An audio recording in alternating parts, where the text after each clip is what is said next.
Hey folks, John here. Thank you for tuning in and welcome back once again to This World My Take, where the headlines meets real talk. How you guys doing, folks? It's Saturday early morning and we are up because we have to talk about everything that has been going on in the news. Folks, before we do get started to say what I have to say today, I would please like to beg on you to please support the platform. Now you can do that by simply hitting that subscribe button, smashing that like, and turning on your notification so that whenever we do drop something, you'll be the first to get it. So folks, let's not talk too much. I want us to get right into the reason why we are here today.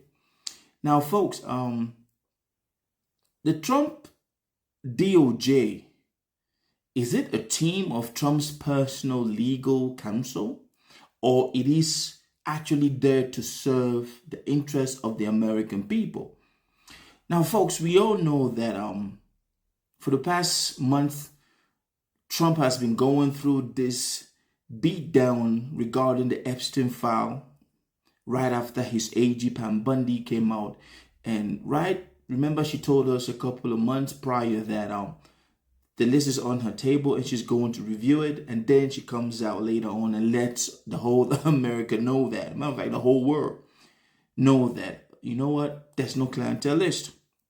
And we all know that there are over 1,000 victims, which means, what if Epstein's actually got to find out that he committed suicide just to see that the list that they were trying to hold him accountable for, the things, the crimes, doesn't really exist.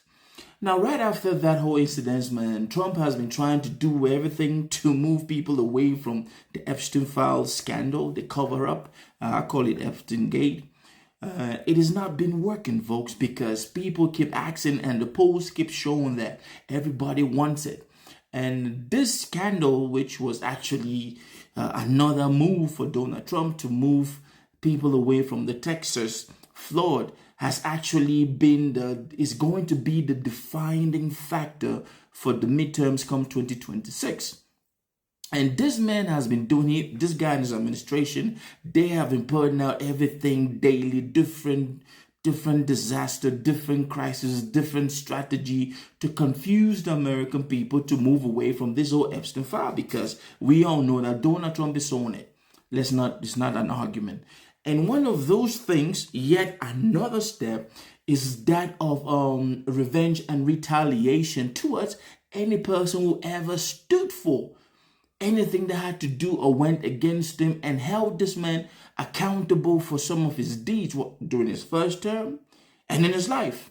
And one of those moves of retaliation, folks, is that towards Adam Smith. If you don't know this man, I will let you know. Mr. Adam Smith is actually a Democratic member of Congress from California. And this guy actually chaired the Intelligence Committee during Trump's first impeachment. Now, let's say this. And this man has to bring DOJ on it. Remember, I asked you a question earlier. Is the DOJ supposed to serve the American people, or it is Trump's personal legal counsel? America's Justice Department, one of the gold standard, folks. When we talk about gold standard, well, it's no longer any gold standard, remember, for the rule of law, is under fire for allegedly becoming, folks, it's becoming the personal attack dog for Donald J. Trump. It's crazy to think that the DOJ under this guy will be this reckless, will act like we are in the wild, wild west, folks. At the center of this storm is a chilling act of political retaliation against Congressman Adam Smith, the man who helped lead investigation into Trump's conduct. Now, folks, I'm going to say this. We ask the question, has the DOJ become an extension of Donald Trump's will? Or what does it mean for democracy in America to see a DOJ doing what it is doing now? Now let's get some backstory to this whole retaliation thing. You know, Adam Smith is a Democrat from California, and he chaired the Intelligence Committee during Donald Trump's first impeachment. Now, he was relentless. Like, this man knows exactly what before coming into Congress, this man was practicing, and he is a smart guy. He was relentless, pressing for accountability on the Russia interference, obstruction of justice by Donald J. Trump, and the abuse of power, which, unfortunately, we do see it now. Now, this made him an enemy in Trump's eye, like a sworn enemy. And tonight, an update on an Ingram Angle exclusive, a Trump administration source telling the Angle that a criminal investigation of Adam Schiff is underway, conducted by U.S. Attorney's Office in Maryland for possible charges involving mortgage fraud. Now, this follows the story we broke last month when the Federal Housing Finance Agency sent a criminal referral to the DOJ alleging that Schiff, in multiple instances, falsified bank documents and property records to acquire more favorable loan terms. In a 2011 affidavit signed by the then California congressman, he certified that a property in Montgomery County, Maryland, is his primary residence. He also owns a condo in Burbank, California, which he's also claimed is his primary residence, and said so in 2023 during his campaign for Senate. I think just about every member of Congress has a residence in their state and a residence back in D.C.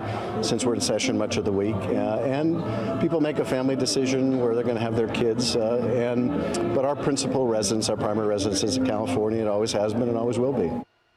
Ruh-roh. Well, Senator Schiff has not responded to us about these allegations, but we were able to find a statement that his campaign spokesperson gave to CNN back in 2023. She said that the Burbank condo is his primary residence, but Adams' California and Maryland addresses have been listed as primary residences for loan purposes because they're both occupied throughout the year and to distinguish them from a vacation property.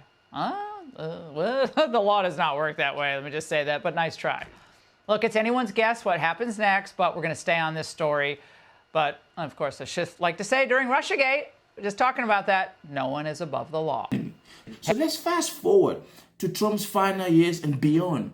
Now, reports have emerged that the Trump's Department of Justice are pursuing investigations towards this man, subpoenas, and even secret data seizures targeting Mr. Adam Smith. Now, let me say this. Not only are they going towards this guy, they're going towards his own staff.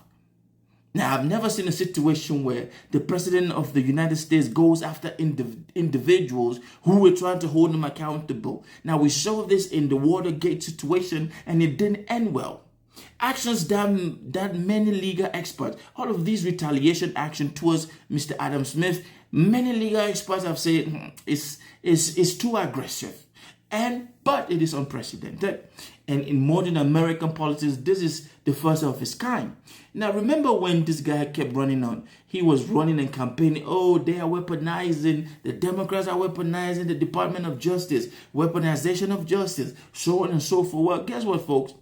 The department is supposed to serve the people, not the president. But what we are seeing now is a gross miscarriage of power. Now, the DOJ is supposed to help the people, the Constitution, not a politician's ego. Because what they're doing now is just working and, just strutting this guy's ego. And it appears that the DOJ sometimes functions less like a guardian of justice and more like Trump's personal law firm. We have seen that. AG Pam Bundy has been doing that. And sources and whistleblowers claim that. Directives came from the very top for them to execute, bypassing normal protocols. So this man goes after whoever. He doesn't care what the protocol is to go after them. Now, this isn't just about Adam Smith, ladies and gentlemen. And this is why this actually matters. It is not just about Adam Smith alone or Democrat versus Republican. It's about a terrifying precedent that this whole thing is setting for any future precedent. If weaponizing federal law enforcement becomes standard practice, think about what they're going to do. I don't know what these Republicans are thinking. Trump is going to leave the White House. Now, the next president who comes in, or whichever Democrat president who comes in, why do they think that this same president is not going to do the same thing that Donald Trump is doing? It's like they are just riding with this and they are just kissing up to this man's hand. Now, imagine a world where every journalist, activist, and political opponent lives under constant threat of state-backed retribution. Imagine that. This is definitely Africa. This is not the America that the founding fathers envisioned. This is not how it was supposed to be. Now, this man is trying to take America back. Now, the danger of political retaliation, folks, I will say this. Political retaliation erodes public trust. A whole lot of people don't trust the government now as it is. Just those that are on his base trust this government. Because what they have seen this man do in the name of America is crazy. Even legal scholars have pointed out the dangers of all of these retaliation. But Mr. Trump keeps going towards it, and he keeps, the funny thing is, the DOJ keeps acting like they don't even know any different. Bro, democracy is dying in darkness in America. When justice is used as a weapon, let me say this, democracy dies. And this is bigger than politics, folks. Don't look at this as politics. No, this is bigger than politics. This is bigger than Trump. Because, heck, Trump is not going to live for the next 20 years. Smith's going to die soon. Trust me. The way he's going at it. And we'll look at Mr. Adam Smith like, oh, this is just, no, it is not. Democracy is dying. The American people deserve a justice department that serves the people, not a president. Folks, this world is complicated. We will talk about it. Stay blessed, folks.